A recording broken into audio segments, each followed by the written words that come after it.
everyone.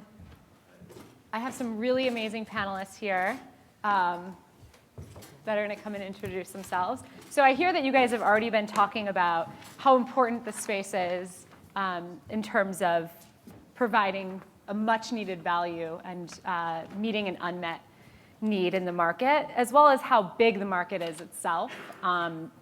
And I work across digital health, and this is one of the areas that I'm really excited about for a few reasons. And I know you guys have already talked about the data, but I think I wanted to start by emphasizing 3 data points that are really important. First is that the senior age group is the largest in terms of size and percentage of the population in the US. The second is that the 55-plus age group controls more than 75% of America's wealth. And then the third is that they're spending the money. The baby boomers outspend other generations by an estimated $400 billion each year on consumer goods and services. So this is an enormous market, and it's growing. And I think it's actually underserviced by great entrepreneurs, mostly because they're not, most entrepreneurs are younger and maybe don't understand the needs of this population. So 4 really excellent panelists here today that are going to talk a little bit about what they're working on and how they address the needs of customers in this segment. So why don't we start? Ant, you want to explain what you guys are working on? Sure. I actually have a few slides because I work for DDSTUDIO, which is a design consulting company. There's our logo. Please make note. Be sure to give us a call. If you could advance to the next one, please. So we work in a little bit of a different way to most design firms. We're very much focused on experience design, which doesn't really discriminate on the basis of age or really demographics at all. It's much more about what's the right thing to do for the right people to get the right thing done, the right time, the right place. If you could move the slide on. So we have a very simple model of experience design, which we use. Oh, thank you. That will help. Which we use to organize ourselves as well as tackle projects. Although there are several areas on that cycle that we don't control or influence, it's important to take them into account when designing products and services so that they actually work for the people they're intended for. This is kind of I guess you'd call it a private model of how to get inspiration and innovation. It's kind of an equal mix of lots of things, analysis only being one of them. It's always great to have the data, not necessarily very informative or insightful, though. So we look to imagination, intuition, a lot of subjective sources as well. So to give you a sense for what we do, this is actually a body shaping machine. It's actually to remove cellulite. I'm not suggesting that anybody here would have that, but if you did, this is a way to remove it non-surgically. It has a temporary result, a few months typically, but you only have to do a few sessions. And this was the product that the company came to us wanting to redesign. How big is that product? It looks like a vacuum cleaner. Yeah, it's about the size of an industrial vacuum cleaner. It's probably this high. And then there's a bunch of pipes and a lot of noise, and it's all very grim, quite honestly. And it's going to be placed on the most intimate parts of your body. So clearly a big change needed there. We focus very much on who's going to use it and who's going to suffer under it. And these are the kinds of people that use it: dermatologists, nurses, but then also spa technicians. And then the end user is actually anybody, typically women, but not only women, of any age. These are the kinds of places this device is used. And as you can see, it's kind of a Home Depot type of product to be put in clinical settings and spa settings. So it doesn't really look very good there. So we worked with the company. We give them a sense for their position in the market, how they want to be perceived, and who they want to be perceived by. We use a lot of visual references to help with that, not just typical marketing data. We come up with concepts for how that type of device could be redesigned. We make lots of models. We do rapid prototyping. In this case, a lot of physical stuff. But also we do a lot of software stuff. So these are things that will then show up on the user interface. And then ultimately, we have a final product. These are the things that will now go on your body. And this is what the product actually looks like. So that's how we work, and an example of one of the things that we do. Thanks very much. Great. Thank you. Anupam, why don't you tell us a little bit about Lift Labs? Sure. So I started Lift Labs coming out of grad school and was working on some new technologies in research on, is this not working? No? Oh, it's on.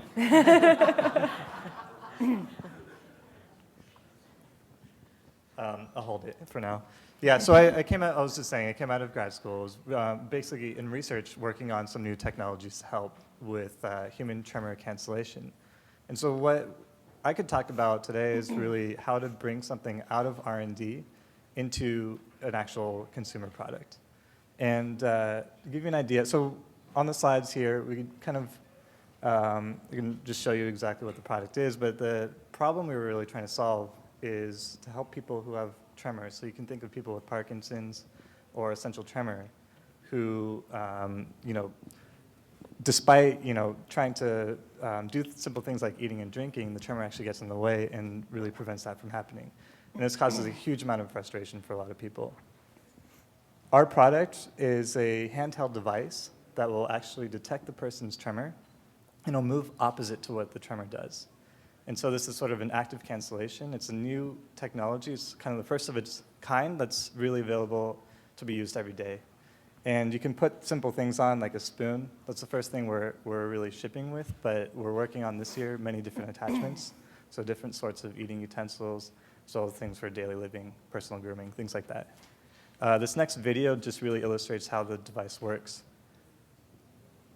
So, I don't know how that started, but so this is somebody with essential tremor, and this is how life is for him without any assistance, and this is with liftwear.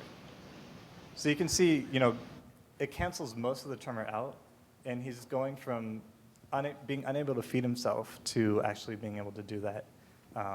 And this is a huge improvement in a sense of dignity, also kind of a sense of independence. So that's really the type of product we're working with at Lift Labs. Thank you. And Laurel. Thanks. So I'm Laurel Christensen. I'm the Chief Audiology Officer for GN ReSound Group. We develop hearing aids. And so I have a few slides as well. So 1 out of 10 Americans are hearing impaired. So it's about 36 million people. About 3 out of 10 over the age of 60.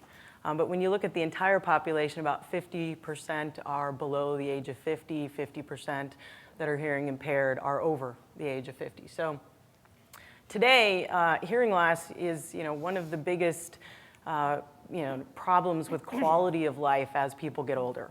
If you can't communicate with your loved ones, if you can't communicate with your grandchildren, take phone calls, you kind of get left out of life, and your quality of life can really significantly deteriorate.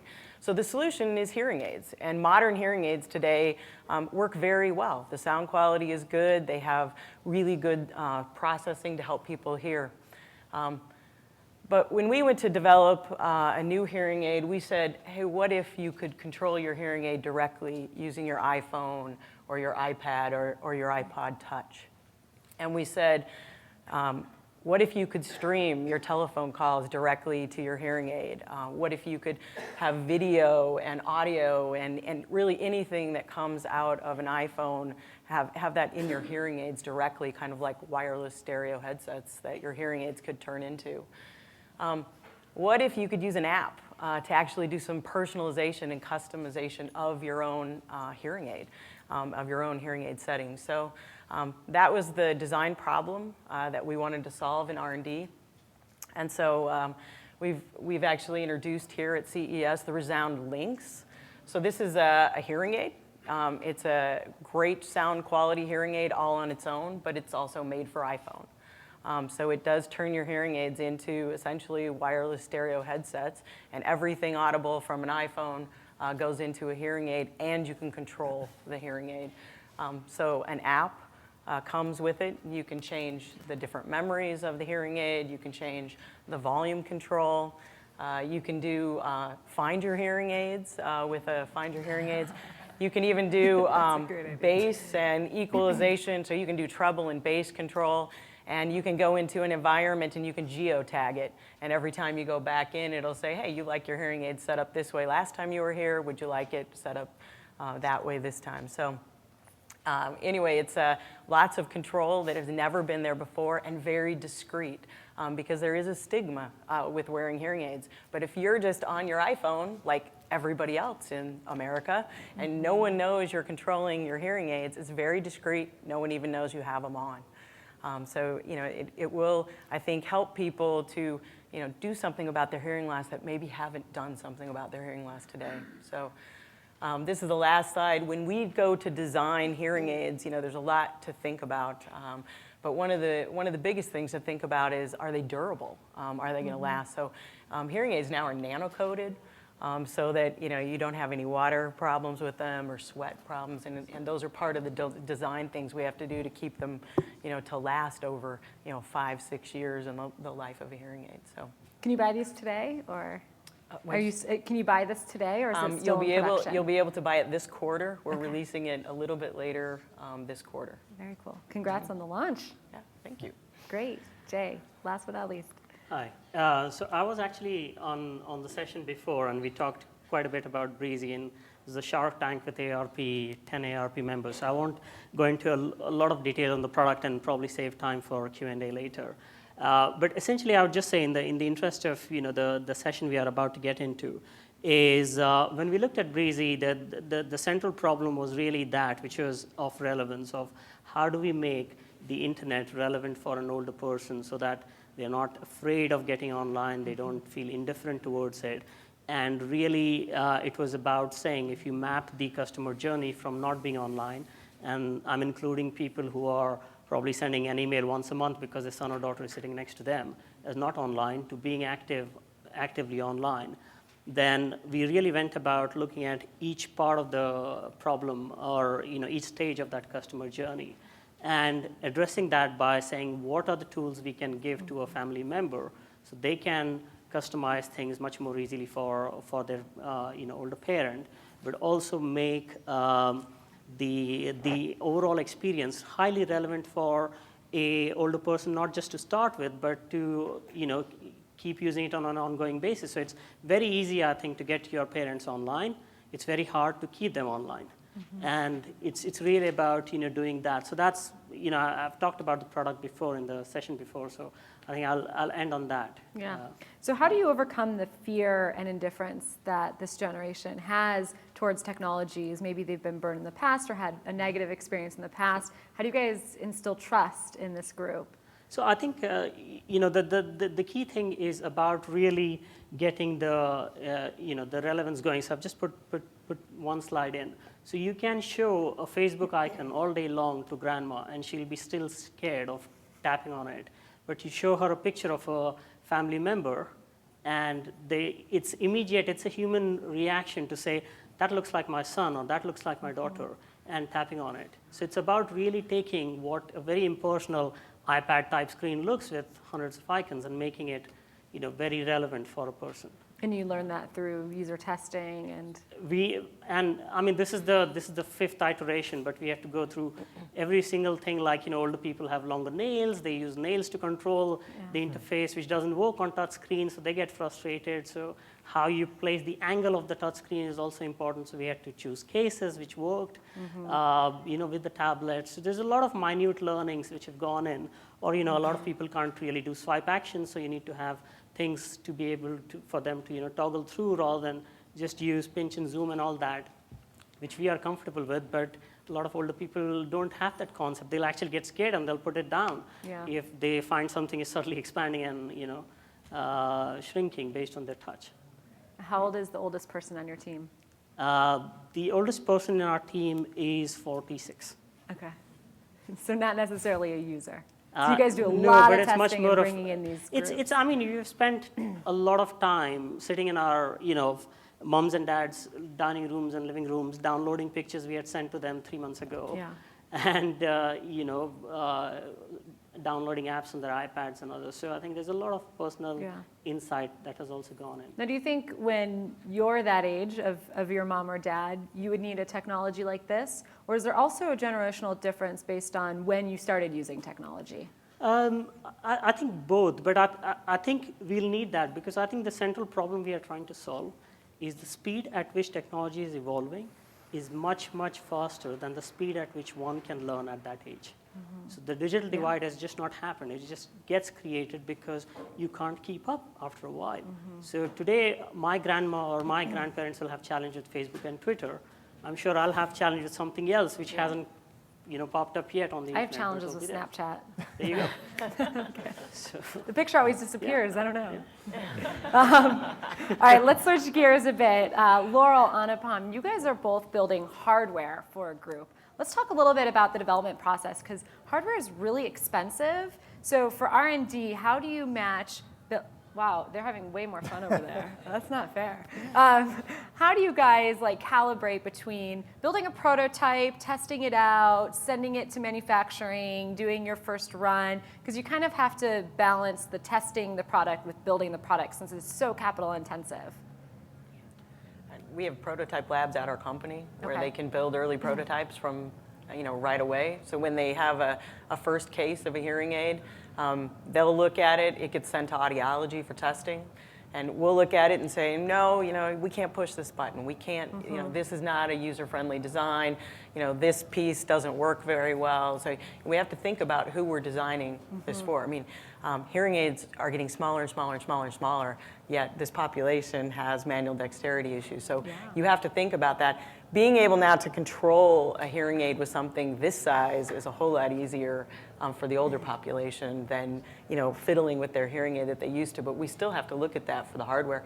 We'll go through many, many, many iterations of prototypes before we'll even go into a clinical trial. Yeah. We'll often get 100 people to come in and see if they can use the buttons and do everything they would have to do. Are you guys regulated by the FDA? We are. Okay. Have you done clinical trials? Are you in the process? We do many, many, many clinical trials. Okay. Yeah.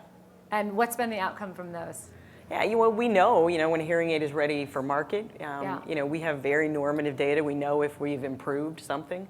I mean, we always look at a problem. What's the problem we want to solve with this particular hearing aid? And we go after that problem, and we try to make sure that we've done something with that problem before we put it on the market. The hearing aid technology, I've been doing this for a long time, and if you really just look over the last 5 years, what has happened in this technology is amazing. These are not the old-fashioned hearing aids that whistle that you might think about. I mean, they're just not that way anymore. So you just have an explosion going on here where being able to control it, and but the hardware will continue, I think, to even get smaller. Great. Anupam? Yeah, from our experience, our hardware was very much, it was non-trivial. I mean, what we were doing is very complicated. We had a control system and lots of different mechanical parts going on in there, different actuators. So, and again, as a startup with limited funds, that's a huge challenge, is being able to create a product like that. So what we really relied on heavily was, it's not like software where you can just quickly iterate. You had to be very careful on what your next iteration build is going to be, and you have to spend a lot of time, just really good engineering, spend a lot of time focusing on the engineering, doing as much modeling and simulation as we could, even from the mechanical side, things are going to break or not. There's a lot you can do these days with simulation and computer-aided tools.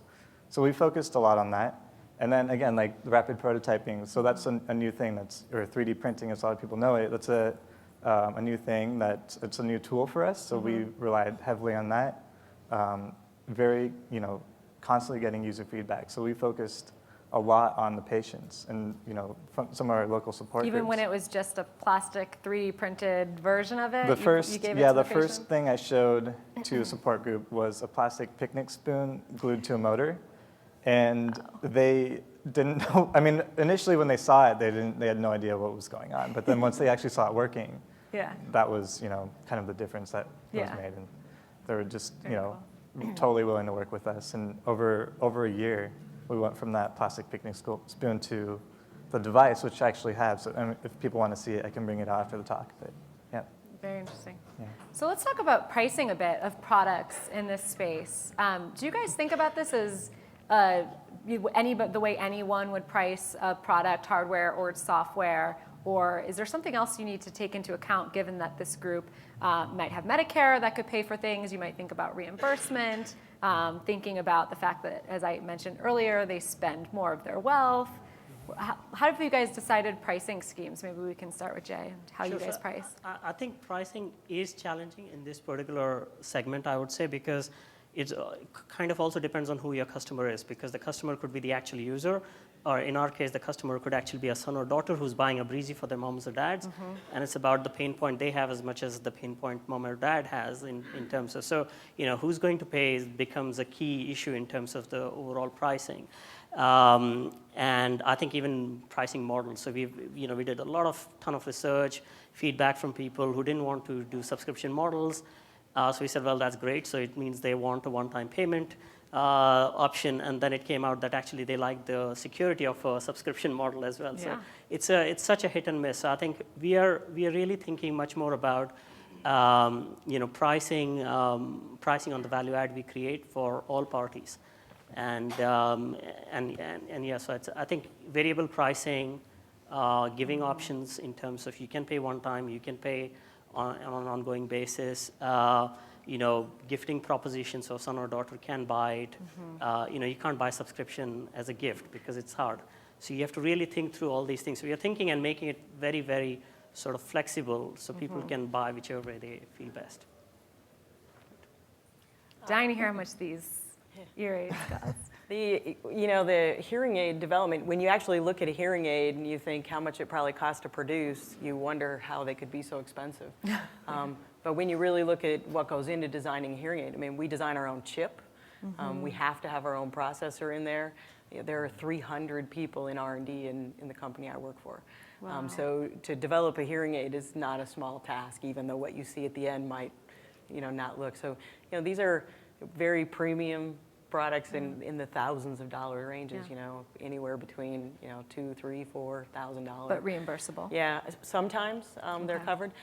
We develop different levels of technology so that, you have options of going to the most premium, maybe help you in the most environments to others. So, they are done like that.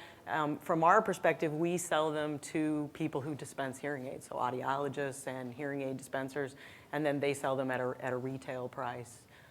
At that, so they are expensive, but in the case of hearing aids, it's you get what you pay for. There's no doubt about it. Yeah, but no subscription. Yeah. So the app is free. Yeah. Comes with it. What? The app is free, right? It comes. Yeah, the with app it. comes with it. Yeah. Great. I don't know if you Yeah, have any thoughts.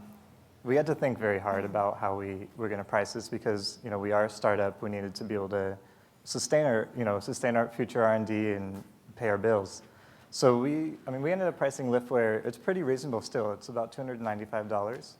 But we do recognize that there are a lot of people that are unable to pay for this out of pocket.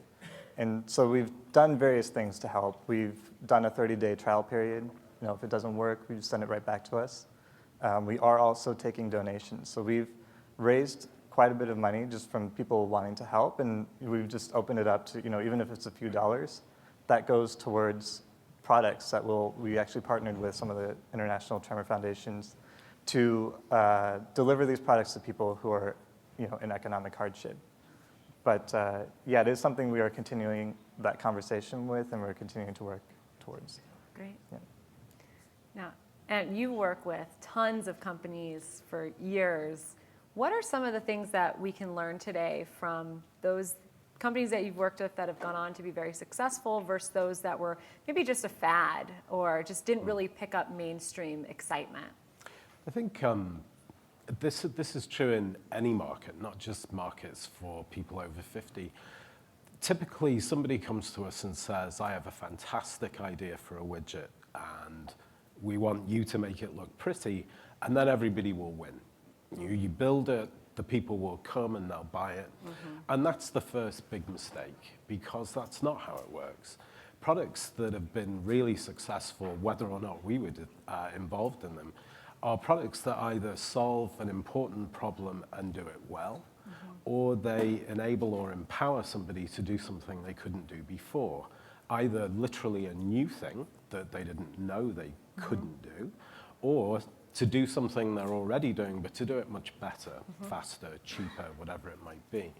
And so I think typically that's the defining characteristic.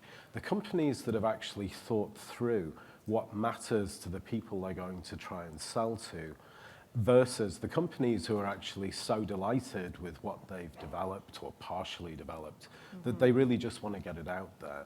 But there is a conflict. There's the first mover advantage. I think actually Samsung is maybe suffering with that right now with the Samsung Gear, which is a smart watch. It's incredibly limited in terms of which devices you can use it with. The way you work with it is actually quite difficult. It has far too much stuff crammed into it, but it looks very cool. It's very new, and Samsung beat Apple, Sony, and all the other players. Yeah. The downside is they're going to be known as the people that kind of brought out a sort of lame-ass product, but they were first, and that does count. The second mover will be the one that simplifies it. It will still look really good, but it will actually work. It will do something useful for somebody, and they'll be remembered as the second mover who kind of got it right. But that's generally the defining characteristic. There are companies that think, just as these panelists were describing, they have to think through what are they trying to achieve and who for, and what is the value to that person. And then there are the companies that think about themselves, and they tend to be less successful. Yeah. It's kind of So simple. I'm sure a lot of people here today have ideas. That's why they're at CES, because they want to really tie, like, can this idea turn into something real in the future? What are some best practices? What are some questions they should ask themselves or steps that they can take in these early idea stages to really vet if there's something there or not? I think it's a lot like the other panelists are saying. I mean, they're all kind of developing things that, in some cases, that cost enormous amounts of money. The trick is to do a lot of thinking before a lot of doing. Thinking is really cheap. Doing is really expensive. And so typically you want to be finding out from either the people you're hoping to sell to or people who are end users of what you're trying to do. You want to come up with simple ways to put your concept in front of them without actually having to build things. So in the case of a hearing aid, that's not very easy, but you can certainly offer the value proposition. You can describe the notion to people, even just in words, and get a sense for in what ways does this resonate. It doesn't have to be something that resonates in a positive way. It just has to resonate. If people say, oh yeah, that's really nice, you're already dead. It's kind of indifference is the kiss of death. If they say, I think that is the most stupid notion I ever heard, and they get a bit emotional about it, you're really onto something. So you want to do something polarizing. Absolutely, yeah. All right. Because why do they care? You know, Yeah. they care strongly enough to Yeah. actually have a reaction, and so you've got something you can work with. Yeah. And then if people are genuinely excited by whatever it is you're showing them, well, great. You know, what can you do to build on that? And actually, rather than trying to appeal to everybody, try to narrow down to those people who will genuinely find it useful. They're the people that are the ones you want to go after, and build a base that way. But isn't there an issue of just talking to people within your own bubble? I mean, if you're building something in Silicon Valley, you tend to build something for a group that isn't necessarily mainstream or representative of America. That's really true. I mean, I live in Silicon Valley, and I have to say I'm always astonished at how ignorant, really, very clever people are of the wider world beyond Silicon Valley, let alone outside the US. But definitely you do have to talk to people who know what they're doing. So as these panelists have talked about, they go to the people that they care about and who they want to have care about their products. In Silicon Valley, it's just all too easy to talk only with venture capitalists and each other. You might be lucky. Google did pretty well, actually, from that. But you know, Google also then had to make a big change of direction to kind of bring what are actually very clever services, but make them mainstream so that most people can actually get some benefit from them.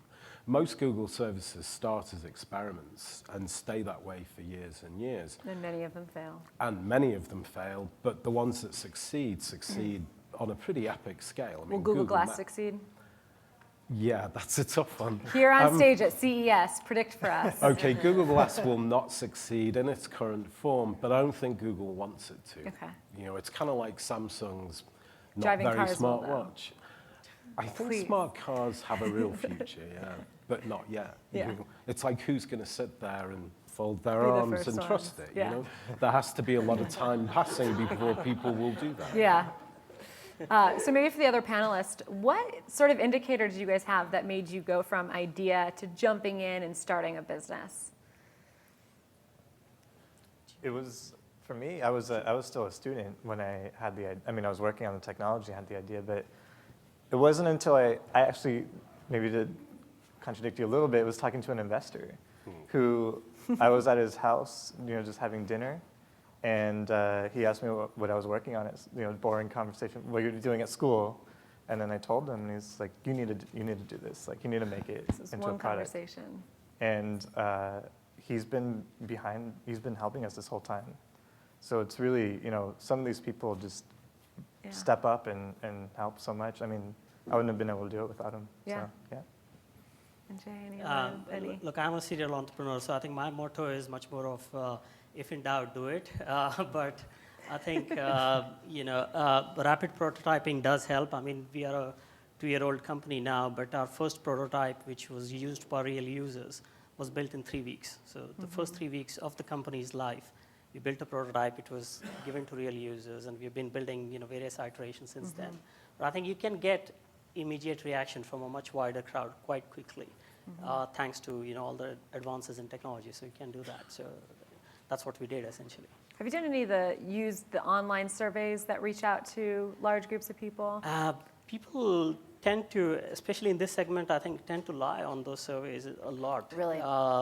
That's been my experience. I mean, I think They're just clicking to get the $5 Amazon card? it's that bit. It's more about, you know, the mental state they are in. It's just, you know, the bias you have to surveys. That's what it is. So we rather believe in, you know, observing real people using our product. Very cool. How much?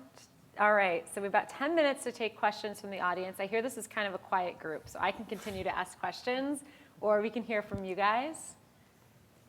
Anyone starting a company right now in this space? Anyone have an idea for a company in this space? No? All right. Yes. Okay, thank you. I have a question. I was wondering if anyone would be interested in sharing your personal experiences and what led you to be interested in this segment. Obviously, Halle started out with saying it's a very big market with a lot of money potential, but I was wondering if there are any other influences that had led you or led your business partners to pursue this market.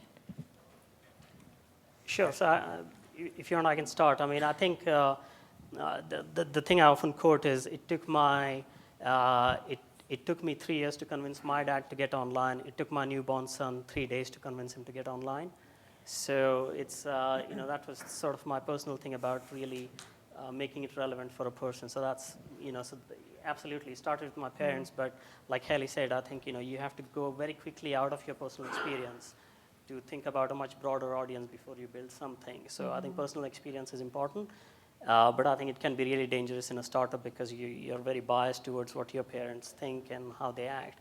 And it's a very diverse group with, you know, if you're looking at a 60 to 95 year, you know, segment age, it's a huge, diverse group with all kinds of, you know, personal journeys which reflect upon how they use technology, how they think about technology, and all that. So I think you have to be very careful on how much personal experience you want to use. It's funny because my mom, who's, I don't know, 67 now, is probably the most active Angry Birds user. She's like the biggest gamer ever. She plays all of those Farmville and everything. So, you know, I think of seniors and that some people are really resistant to technology and others are like head first, like give me the entertainment. I love it. Yeah, you're right. I mean, on Breezie, we have users who say, I just want 3 apps on my Breezie. And there is a user who, I think 2 weeks ago, requested for a clay pigeon shooting app. I don't even know what that app is, but, you know, good for him. He wanted that. Yeah. You know? Don't underestimate. Yeah. Yeah. Absolutely. I mean, it really ranges. It's hard to define the needs of such a diverse group. Any other questions, or I'm going to start talking about marketing? Yes, of course. I wanted to ask about liftware. Yes. As far as other products, you showed the spoon on the video. Yeah, yeah. Or the slide Yeah. video. And having had a mom who benefited greatly from that and knowing others who could, I'm wondering what other utensils or what other products that would be directed to the those who have essential tremors or Parkinson's Yeah. that liftware makes Yeah. work. I think I'd like to answer both of those questions. Like, so what is driving the company too? And then also what are we planning to come out with in the next couple of years? But yeah, I mean, I agree that it's a very personal thing. It's turned very personal. I think every day we've been getting emails from people after we shipped in December, our first batch. And that was kind of like, getting this ready and what's going to happen, put it out there and see what, really put ourselves out there. And then to start getting the letters back that, somebody's grandma's like eating for the first time and everyone's crying at the dinner table. Like, those are things that I've been saving. And really, more than just the company, it's what we're doing. And so that's really meaningful and so we're definitely not going to stop with this. We're already, next couple months, probably about 4 weeks, a lot of people have been asking for a deeper soup spoon and fork. So those are just easy things we're going to come out with attachments. People are asking for makeup applicators, things for keys, like whatever you can imagine. Like we're just basically getting emails and we're putting them together and just prioritizing. And we'll just start working on that. We're also working on things for writing, other forms of stabilization. This is kind of a core technology, so we're looking at other applications as well. So, yeah. Hi, I had a question about the relationship between sort of assistive devices and devices that focus on just aging. A lot of the things that people talk about in terms of products for older 50, the population past 50, are related to disabilities or impairments or challenges that they may have physically in terms of operating things. And so a lot of designing for that market is understanding those sets of parameters that people often experience. But I'm also thinking that the 60 or the older population has other characteristics that define them as aging people that are not related to impairments. And so when you're designing for a population like this, what kinds of things are you thinking about in terms of knowing your customer and targeting the 60-plus market when you're not thinking about impairments but other things that characterize them as a population? Does that make sense? I can give that a shot. That's a very big, tricky question, but I think a short answer would be, rather than focusing only on those impairments, disabilities, whatever they may be, I think increasingly companies now want to focus on what is it that somebody wants to achieve, what range of solutions is available, and of that range, which solutions work for the largest number of people, regardless of age, regardless of disability, impairment. And I think actually, while that's not very explicit in what many companies do, it ends up being the solution. So if you think about a very typical response to apps on mobile phones is, the text is too small for an aging population. Well, that's true for some. It's not true for others. And then there are many that have things like contact lenses, spectacles, and so on, that actually eliminate that problem at its source. And so I think focusing on an aging population's problems is not really the right way to go about making a commercial product as such. So I'm talking about mass market products rather than, say, individualized or customized products. But I'm sure there'll be other points of view, because it does depend very much on what kinds of consumer problem you're trying to solve. Yeah, I mean, the conditions we're really working towards are age-related. So we're not only solving the problem with tremor or other things that we'll be working on, but it is, the type of demographic, type of population we're working with. And so, with what we did when we were designing the product, we were testing with a lot of people, and we did, simple things like we didn't have an on-off button or any sort of adjustment. Like we worked very hard to make sure that, it's very intuitive to use, both from the, technology standpoint, so not really having to learn, read instructions or anything like that, but also, someone with tremor, so being able to easily charge it and kind of a lot of things handling the product itself. So yeah, it definitely was a multifaceted problem that we had to work on. We have one more minute. I have to know what this button is. Is there a significance? It's purely decorative. I have a collection. Okay. So. I didn't know if it was a sensor. I mean, we're at CES. Yeah, right. No, I am not filming or recording. All right, so we only have 1 minute, so if we could be really quick, I'd love to hear from the panelists one thing you wish you knew before you started your businesses, and then one thing you wish all of your clients would know before coming to you. Do you want to start, Jay? Sure. So I think I would say think ecosystem.